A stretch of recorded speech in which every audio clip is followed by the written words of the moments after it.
भुवनेश्वर उपकंठ बालिअंतारे जड़े पुलिस कर्मचारी और बालीपाटणार जड़े युवक को निर्मम भाव हत्या करा घटना राज्यवासी भूली पारि नथिबा बेले आज नयागढ़ में पुणी एक जघन्य हत्याकांड घटी। जिलार ओडगा अंचल जड़े युवक को अति विभत्स भाव हाणी हत्या करा जायछि। युवकंकर दुई हाथ हाणी अलगा कर दैछन्ति दुर्बृत्त। आज भोर समय घटनाटी घटी।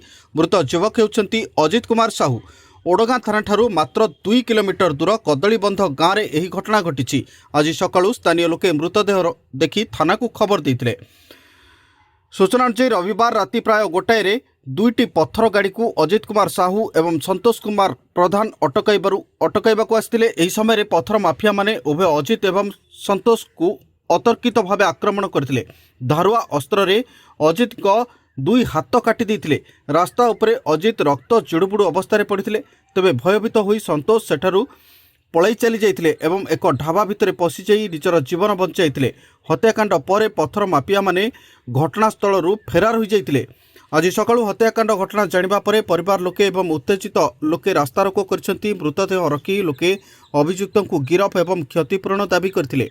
पुलिस एवं साइंटिफिक टीम घटनास्थल में पहुंची। शरणकुल एसडीपीओ दीप्तिकांत प्रधान, ओडगाँ थाना अधिकारी सत्यनारायण बारिक, शरणकुल थाना अधिकारी सुजित कुमार दास पहुंची घटनार तदंत जारी रखिछन्ति।